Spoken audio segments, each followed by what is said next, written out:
The day my life shattered, I stood in a packed auditorium, watching Dr. Marcus Hale, my former mentor, my so-called friend, accept the International Climate Award for my research.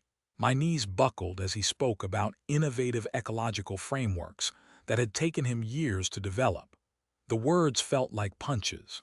I had spent 3 years in the greenhouse, documenting how specific plant combinations could reverse urban heat islands.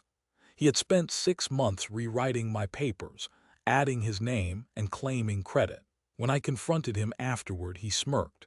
"Science isn't for hobbyists, Maya. Go play in the dirt somewhere else." That night, I packed my bags. My parents' voices followed me to the door. "You've brought shame to this family." But I ignored them. For months, I wandered the city, studying abandoned lots and cracked sidewalks where nothing grew. People crossed the street when they saw me with my trowel and seed packets. "What's that girl doing?"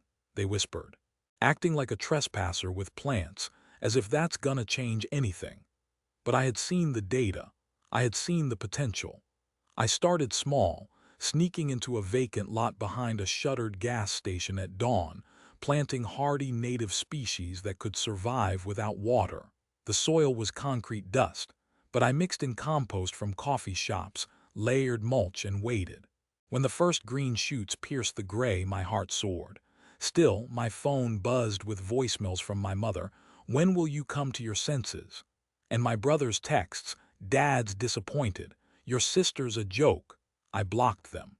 I learned to navigate bureaucratic gray zones, slipping through legal loopholes, partnering with local activists who saw my vision. We called it green reclamation. By the time we converted a 10-block stretch of rubble into a functioning wetland ecosystem, complete with air-purifying vines and pollinator corridors, I'd built a network of thousands. My name trended on environmental blogs. My work was featured in documentaries. Yet I never corrected the record on Hale's theft until I was ready. The invitation came via email. Dr. Maya Chen to keynote at the Global Urban Sustainability Summit. The attached details mentioned a keynote on combating climate gentrification through guerrilla ecological tactics. I laughed aloud. 3 years ago, I couldn't get a grant committee to listen. Now, the world was listening. I returned home not for validation, but because the summit was in my hometown. My mother answered the door, her silver hair perfectly coiffed, her pearls gleaming. "Maya," she said, as if greeting a ghost.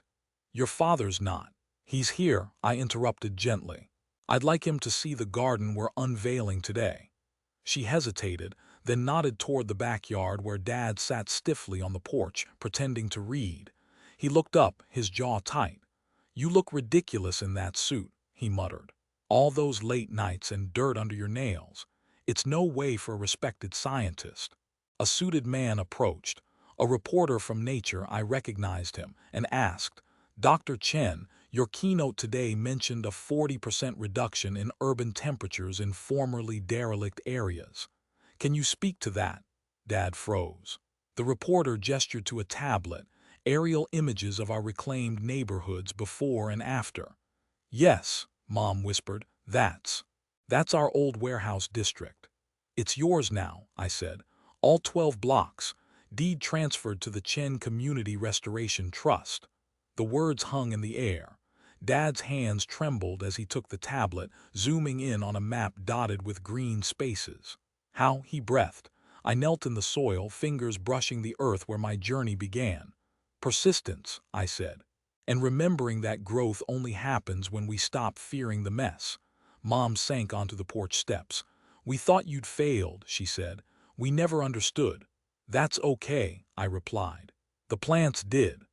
Later, as we toured the summit's showcase garden, a living testament to what the dismissed could achieve, I watched my parents walk among the trees, their faces softening. Dad stopped at a plaque honoring my work. "My daughter's legacy," he said finally. "We were wrong." Hale wasn't there. He'd faded into obscurity after my exposé went viral, his stolen accolades stripped. But here, in this moment, I didn't need him to lose. I had already won. The lesson wasn't just about proving them wrong. It was about proving to myself that the soil remembers every seed you plant, even when no one else does.